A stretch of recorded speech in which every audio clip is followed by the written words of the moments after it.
My mother told the ER doctor I was faking my seizure for attention while I was unconscious on the floor. The metallic taste hit my tongue first, copper and electricity.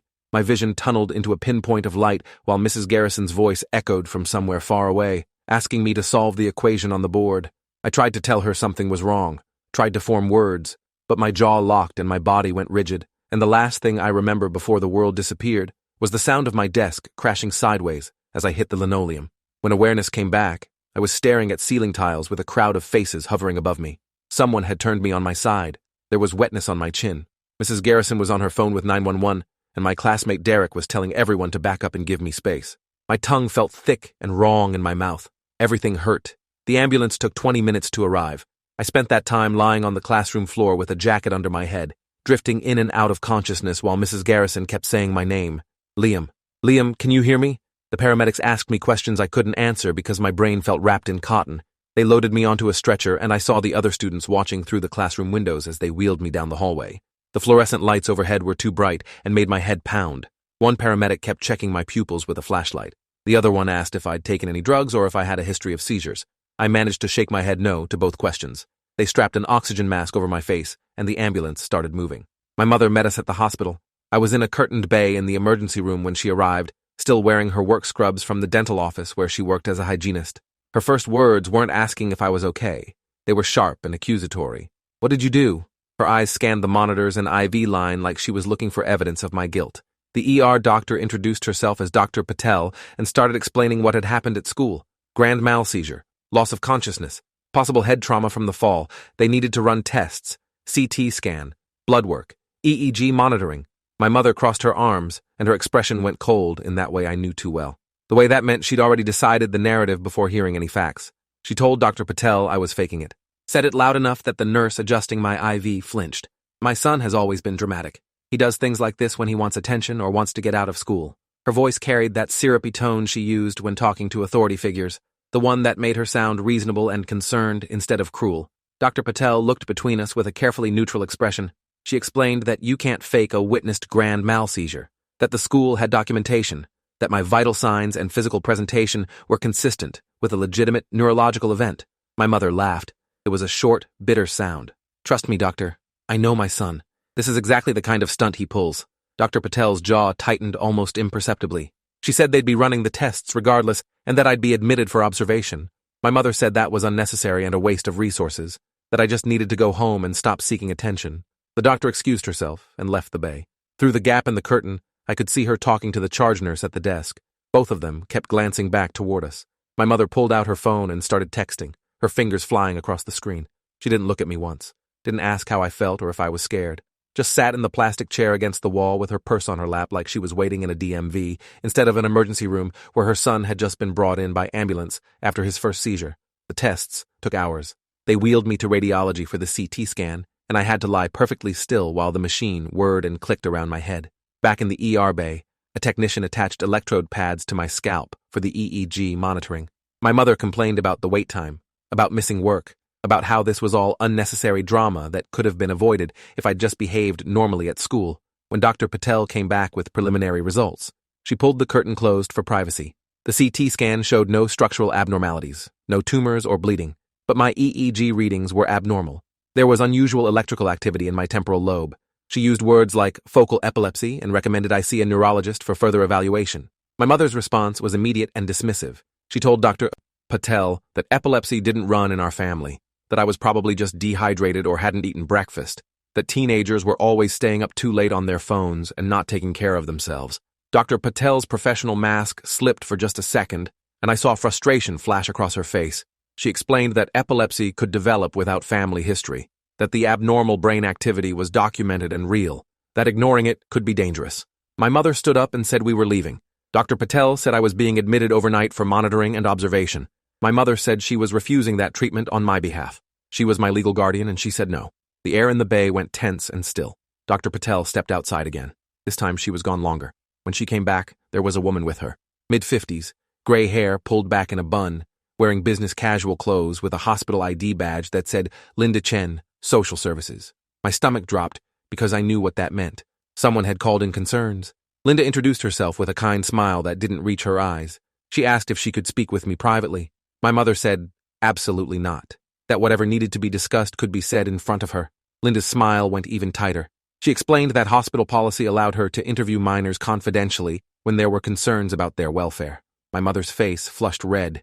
She demanded to know who had made a complaint and what they'd said. Linda didn't answer. She just asked my mother to step outside. The curtain closed behind my mother with a sharp snap of fabric. Linda pulled the plastic chair closer to my bed and sat down. Her voice went softer. She told me I wasn't in trouble, that the medical staff had concerns about my mother's response to my medical emergency, that refusing necessary treatment for a minor could constitute medical neglect. She asked me if this was a pattern, if my mother had dismissed or minimized my health concerns before. I wanted to say yes. Wanted to tell her about the time I broke my wrist, and my mother said I was being dramatic until the bone was literally sticking out at a wrong angle 3 days later. Wanted to explain about the migraines she said were just me trying to get out of chores. But Linda was a stranger, and my mother was right outside that curtain, and I'd have to go home with her eventually. So I said I didn't know, that maybe I was being dramatic. Linda wrote something in her notebook. She asked if I felt safe at home. The question hung in the air like smoke. I'd never been asked that before. Not by teachers who saw my mother's perfect PTA volunteer act. Not by coaches who thought she was supportive for coming to every game. Not by neighbors who watched her garden and thought she was a model single mother. The truth was complicated.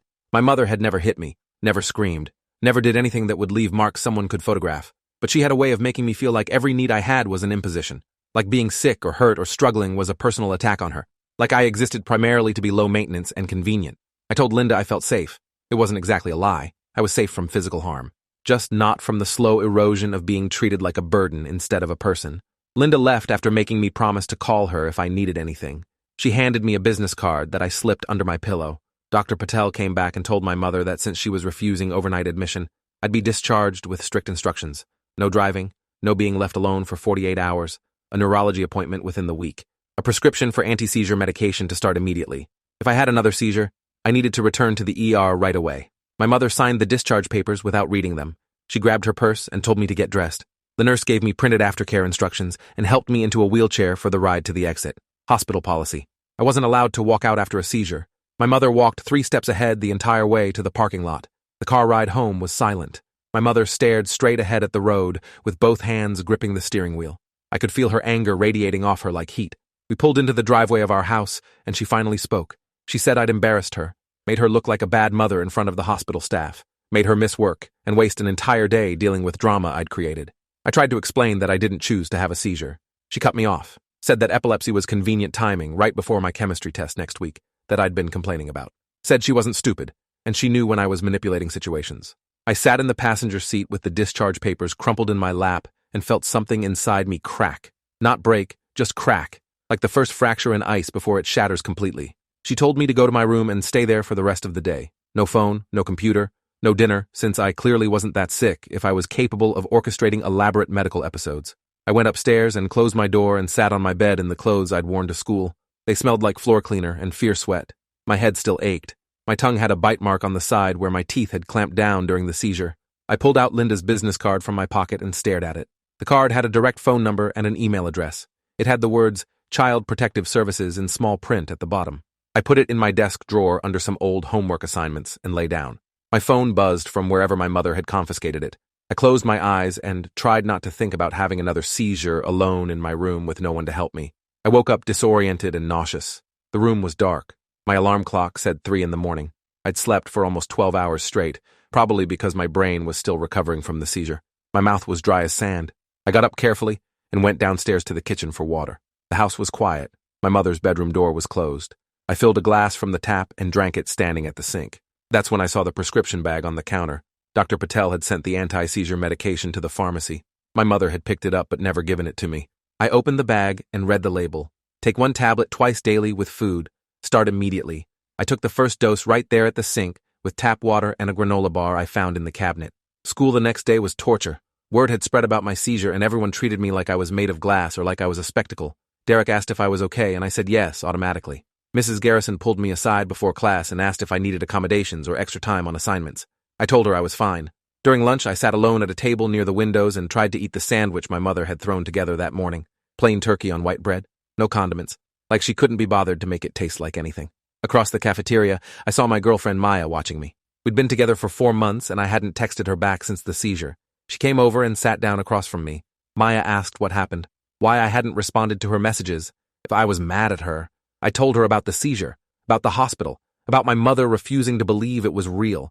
Maya's expression shifted from confused to angry to horrified in the span of 10 seconds. She reached across the table and took my hand, asked if I was okay, if I needed anything, if there was something she could do. The concern in her voice made my throat tight.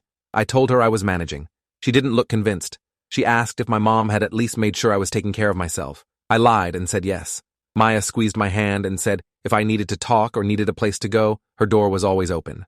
Her parents were the kind of people who actually cared about their kids, the kind who asked questions and listened to answers, the kind I'd always envied. The neurology appointment took 3 weeks to schedule. My mother complained about it the entire drive to the medical complex, about taking more time off work, about the copay, about how this was all a waste when there was clearly nothing wrong with me except an attention-seeking personality. The waiting room was full of people with real problems. A kid in a wheelchair, an elderly woman who couldn't stop trembling. I felt like a fraud sitting there with my normal appearance, and my mother's words echoing in my head. Maybe I was faking somehow. Maybe I'd imagined the whole thing. The nurse called my name and we followed her back to an exam room. Dr. Okafor was a tall Nigerian man with gentle eyes and a calm voice. He reviewed my ER records and EEG results on his computer, asked me detailed questions about what I remembered from the seizure, about any symptoms before or after. I told him about the metallic taste, the tunnel vision, the confusion afterward. He nodded like these were textbook symptoms. He did a neurological exam, had me follow his finger with my eyes, tested my reflexes with a small hammer, asked me to walk heel to toe across the room. Everything checked out normal. He pulled up my EEG results and showed us the abnormal wave patterns on his screen, explained that I had focal epilepsy originating in my temporal lobe, that it was a real neurological condition, that I needed to stay on medication and avoid triggers like sleep deprivation and stress. My mother asked if stress meant being a teenager who stayed up too late. Dr. Okafor said no. He meant traumatic stress, chronic anxiety, environmental factors that kept the nervous system in overdrive. He looked at my mother when he said it. She didn't like that. She told Dr. Okafor that I had a perfectly stable home environment, that I was just a sensitive kid who took everything too seriously. Dr. Okafor asked to speak with me privately. My mother refused, said she had every right to be present for her minor child's medical appointment. Dr. Okafor's expression went carefully blank. He said that was fine, but that he'd be documenting my case thoroughly and sending reports to my primary care physician and the school. He printed out information sheets about epilepsy and seizure safety, handed me a medical alert bracelet to wear, told me to keep a seizure diary, come back in 3 months for a follow-up EEG. He shook my hand and told me I was doing the right thing by taking my medication. His emphasis on that last part felt pointed, like he knew somehow that my mother had left it on the counter that first night. The second seizure happened 3 weeks later during gym class. We were running laps, and I felt that metallic taste again. I tried to tell the teacher, but the words wouldn't come. This time I stayed conscious through part of it. I felt my body jerking and thrashing on the gymnasium floor, felt the convulsions I couldn't control, heard the other students screaming, felt someone trying to hold me down and Coach Williams yelling at them to let me move. When it stopped, I lay there gasping with tears running down my face because I'd just proved my mother wrong in the most public way possible. The school nurse called an ambulance again, called my mother. I ended up back in the same ER bay with the same Dr. Patel looking at me with concern written all over her face. My mother arrived 40 minutes later. She walked in and immediately started talking before Dr. Patel could say anything. She told her I'd forgotten to take my medication this morning, that I'd been staying up late gaming, that I'd brought this on myself through irresponsibility. Dr. Patel asked me directly if that was true. I said no. I'd taken my medication every single day at the exact same times. I'd been going to bed at 10. I'd been following every instruction. My mother's face flushed. She said I was lying to make her look bad. Dr. Patel held up her hand. She said the school had provided detailed documentation, that this seizure had come out of nowhere during routine physical activity, that sometimes breakthrough seizures happened even with medication, that we needed to adjust my dosage. She said something else too, something that made my mother go very still. She said the ER staff had flagged my case for a pattern of concerning parental behavior during medical emergencies, that there were notes from my first visit about treatment refusal and dismissal of documented medical conditions, that if this continued, they'd be required to make a formal report to Child Protective Services. My mother's voice went ice cold. She said that was completely unnecessary and overstepping, that she was a healthcare professional herself and knew how to care for her child. Dr. Patel said being a dental hygienist didn't qualify her to override a neurologist's treatment plan. The temperature in the room dropped 10 degrees. My mother grabbed her purse and stood up. She told Dr. Patel we wouldn't be returning to this hospital, that she'd be finding me care elsewhere. Then she walked out. Dr. Patel looked at me for a long moment. She asked quietly if I wanted to go home with my mother. The question caught me off guard. I was 17, not quite an adult, but old enough to understand what she was really asking. if I felt safe, if I needed help, if this was the moment to speak up. I thought about Linda's business card still hidden in my desk drawer, about Maya's offer to help, about Coach Williams who'd witnessed the seizure and knew I hadn't faked it, about the pattern of documentation building in my medical records. I told Dr. Patel I wanted to call someone. She handed me her phone. I pulled Linda's number from my memory and dialed. She answered on the third ring. I told her I needed help. She said she was on her way. My mother came back to the bay 20 minutes later expecting to take me home. Instead, she found Linda sitting next to my bed with a folder full of documentation. Linda introduced herself again and explained that there was now sufficient evidence of medical neglect to warrant an immediate investigation, that I would be placed in emergency foster care while the investigation proceeded, that my mother could contest this through family court, but that for now, I was being removed from her custody. My mother's face went through several expressions: shock, rage, disbelief. She said this was insane, that she'd done nothing wrong, that I was manipulating everyone with lies. Linda opened her folder and started reading. Documented refusal of overnight observation after first seizure. Failure to administer prescribed medication. Verbal statements minimizing and denying documented medical condition. Interference with doctor-patient communication. Each item was dated and attributed to specific medical staff. My mother turned on me then. Her voice shook with fury. She said I'd ruined everything, that I was a liar and a manipulator just like my father, that she'd sacrificed everything to raise me alone, and this was how I repaid her, by getting her investigated and humiliated. Linda stood up and positioned herself between us. She told my mother that threatening a minor during a CPS intervention was being documented too, that she needed to leave the hospital now. Security would escort her out if necessary. My mother grabbed her purse and left without looking back. I watched her go through the bay curtain and felt that crack in my chest split wider, not into a full break, not yet, but close.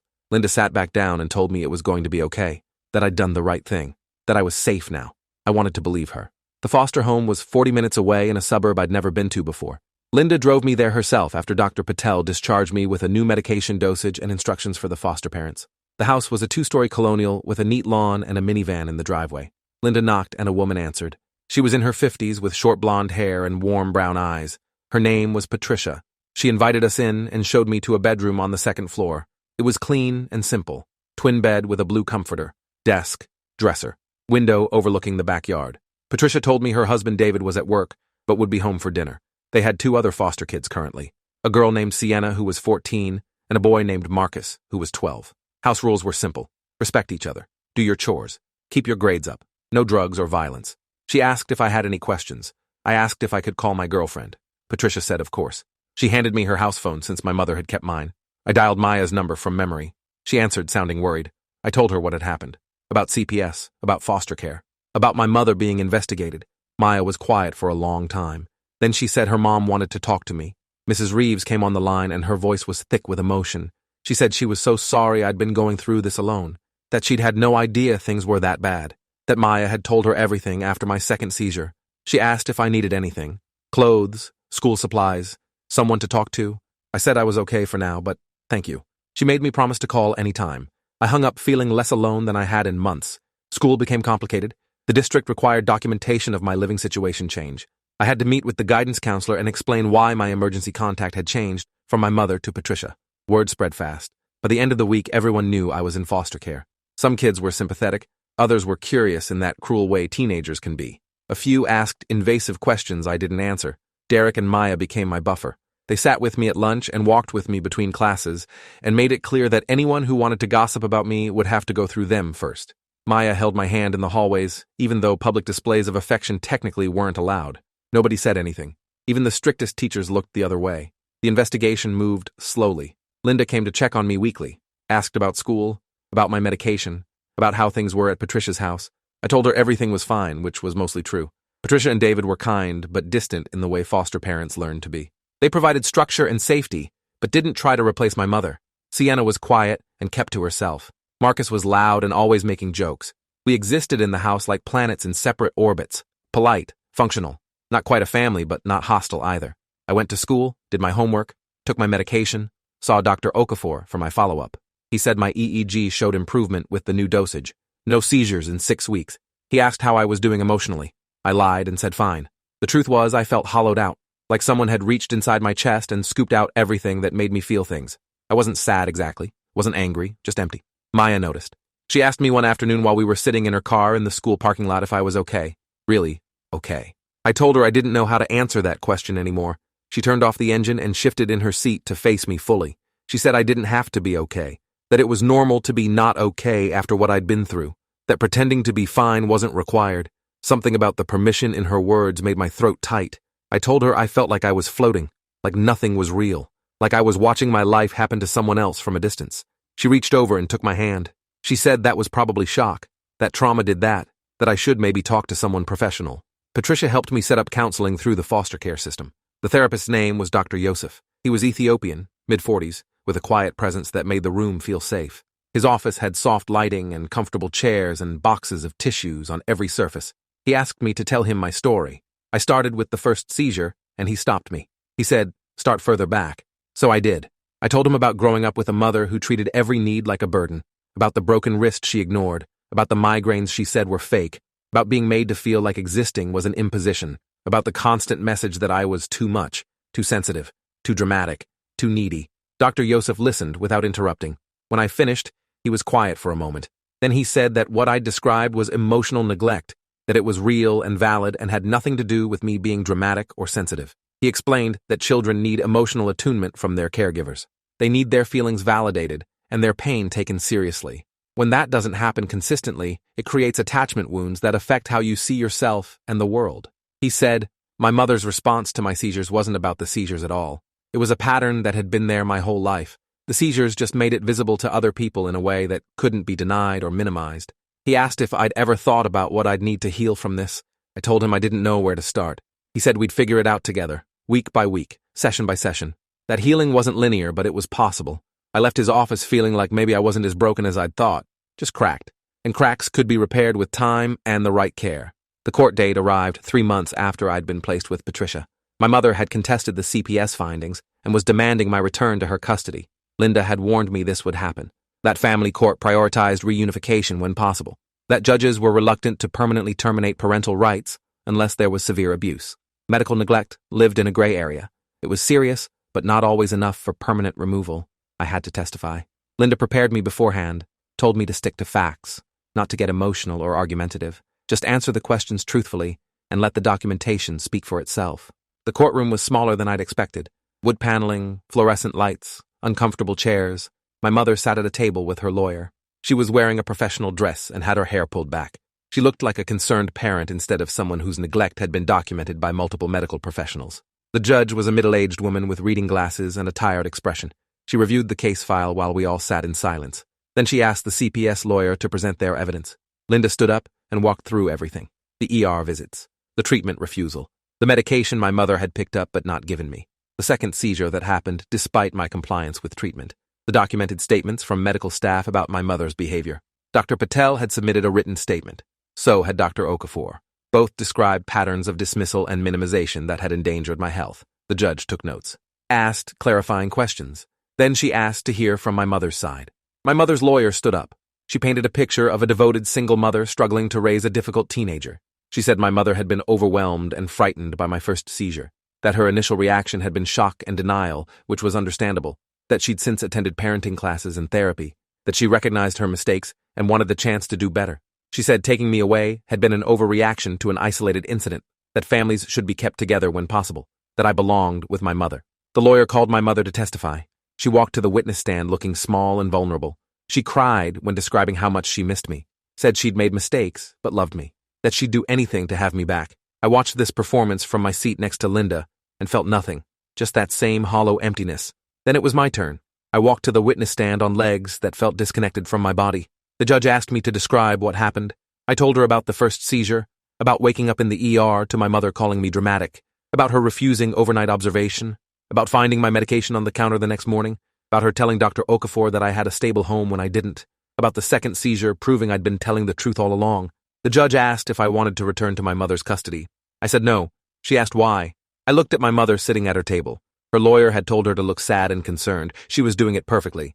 I told the judge that my mother didn't see me as a person with real needs, that she saw me as an extension of herself whose problems reflected badly on her, that I couldn't trust her to take care of me when I was sick or vulnerable, that I'd rather stay in foster care than go back to feeling like a burden in my own home. My mother's lawyer objected, said I was being coached or influenced by CPS. The judge asked if that was true. Linda stood up and said absolutely not. that I'd been in therapy and had space to process my experiences without pressure, that my testimony was consistent with months of documented observations. The judge asked me directly if anyone had told me what to say. I said no, that these were my own words describing my own life. The judge made more notes. Then she said she'd review everything and issue a ruling within 30 days. Court was adjourned. My mother tried to approach me on the way out, but Linda blocked her path. She told her there was a no-contact order in place during the investigation, that any communication had to go through lawyers.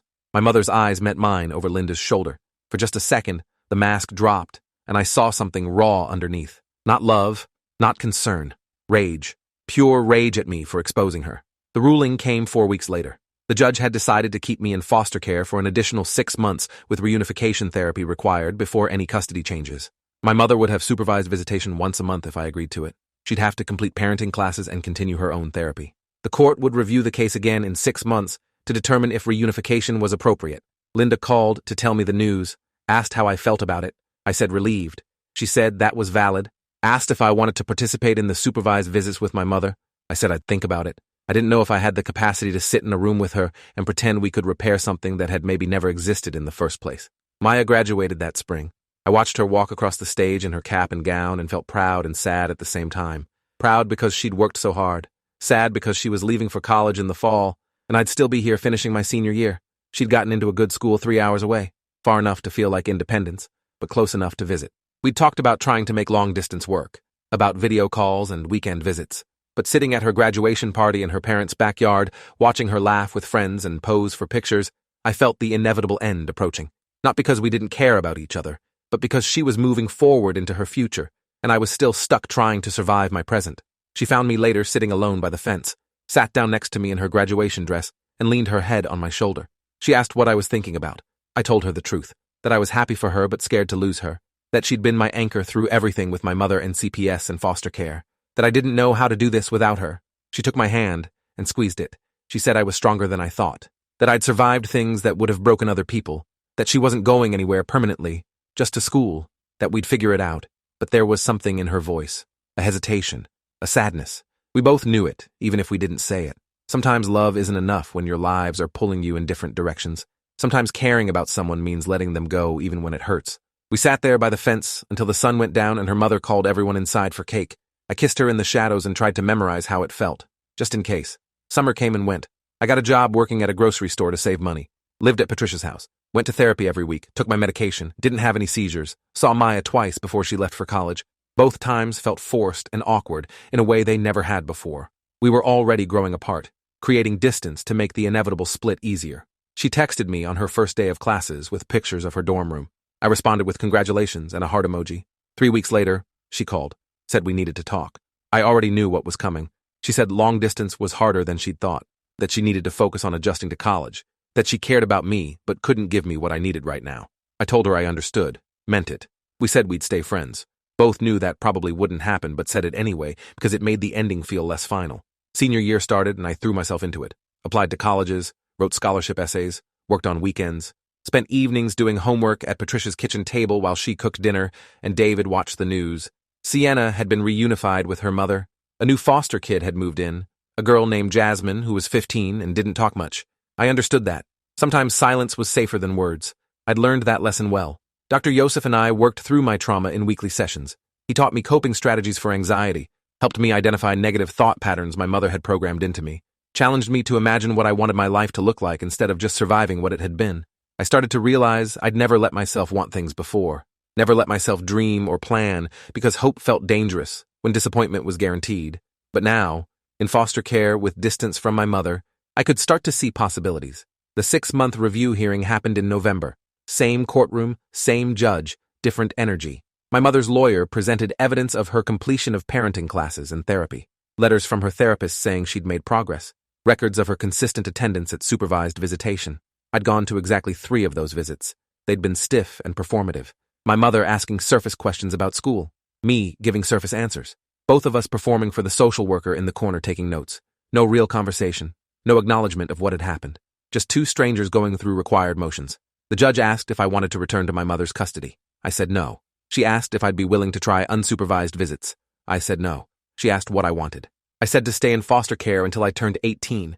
Then to go to college and build my own life. My mother's lawyer argued that I was being stubborn and influenced by anger, that I needed my mother, that family bonds were important. Linda presented counter-evidence, my therapy records showing significant improvement in foster care, my grades, which had gone from C's to A's, my medical records showing no seizures in almost a year, statements from Patricia and David about my progress, a letter from Dr. Okafor supporting my continued stable housing situation. The judge reviewed everything in silence. Then, she made her ruling. Custody would remain with the state through foster care until my 18th birthday. My mother would retain the right to supervised visitation, but it would not be mandatory for me to participate. The case would be closed after I turned 18 with no further review. I was essentially emancipated. Free. My mother stood up so fast, her chair fell backward. She screamed that this was unjust, that I'd poisoned everyone against her, that she'd done nothing to deserve this. The bailiff approached her. Her lawyer put a hand on her arm and pulled her back down. The judge warned her that outbursts would result in contempt charges. My mother sat there shaking with rage while I walked out of the courtroom with Linda. Outside, Linda asked if I was okay. I said I didn't know, felt like I should be happy or relieved, but mostly just felt tired. She said that was normal. That closure often felt more like exhaustion than celebration. She told me she was proud of me, that I'd advocated for myself when it mattered most, that I'd broken a cycle. I thanked her for believing me when nobody else did, for seeing what was happening and doing something about it. She hugged me, said it was her job but that she'd remember my case, that sometimes she saw kids slip through the cracks, and it haunted her, that I'd been one of the ones she'd been able to help, and that mattered. We stood in the courthouse parking lot while November wind whipped leaves around our feet. Then I got in Patricia's car and went back to the foster home that had become more of a home than my mother's house ever was. College acceptance letters started arriving in March. I got into 3 schools with decent financial aid packages. Chose the one closest to Patricia's house because David had offered to let me stay with them during breaks until I got on my feet. They'd become something like family over the past year and a half. Not replacements for what I'd lost, but new anchors. Patricia taught me how to do laundry properly. David helped me learn to change oil in a car. They came to my therapy appointments when I needed support. Celebrated when I got my driver's license. Helped me pick out a laptop for college. Small kindnesses that added up to something bigger. Proof that care didn't have to come with conditions. That support didn't have to feel like obligation. That people could show up for you without making you feel like a burden. These were revolutionary concepts for someone raised by my mother. Graduation came in June. I walked across the stage in my cap and gown, and Patricia and David stood up and cheered. Linda was there too. So was Dr. Yosef. My mother wasn't. I'd thought about inviting her. Dr. Yosef and I had processed it in therapy. He'd said it was my choice and there was no wrong answer. That I could invite her if I wanted closure or connection. That I could not invite her if I needed boundary protection. I decided not to. Some wounds needed distance to heal. Some relationships couldn't be salvaged no matter how much therapy and good intentions you threw at them. My mother had sent a card to Patricia's house. I'd opened it to find a generic congratulations message and a check for $50. No personal note. No acknowledgement of the past 2 years. Just money and a signature. I'd torn up the check and thrown the card away. Hadn't felt guilt about it either. Just acceptance that we'd never have what other people had with their mothers. That I'd survived her instead of being nurtured by her. Summer before college was peaceful. I worked full-time at the grocery store and saved every paycheck. Patricia helped me shop for dorm supplies. David helped me move in on a hot August morning. My roommate was a kid from California named Justin, who played guitar and wanted to study engineering. We got along fine. Not best friends, but compatible. I settled into college life easier than I'd expected. Classes were interesting. Freedom was intoxicating. I could go to bed when I wanted, eat what I wanted, take care of myself without someone telling me I was being dramatic or needy.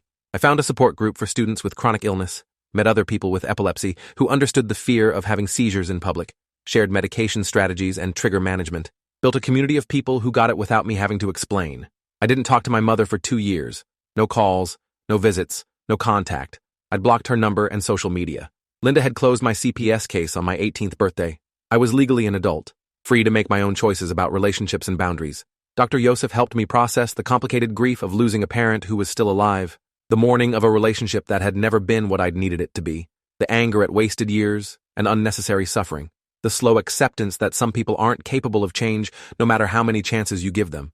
He helped me understand that protecting myself wasn't the same as being cruel, that I didn't owe my mother access to my life just because she'd given birth to me. That family was about behavior, not biology. The call came during my sophomore year. Unknown number. I almost didn't answer, but something made me pick up. It was my mother. Her voice sounded smaller than I remembered. Older. She said she'd gotten my number from Patricia. Asked if we could talk. I considered hanging up. Considered telling her to leave me alone. Instead, I asked what she wanted.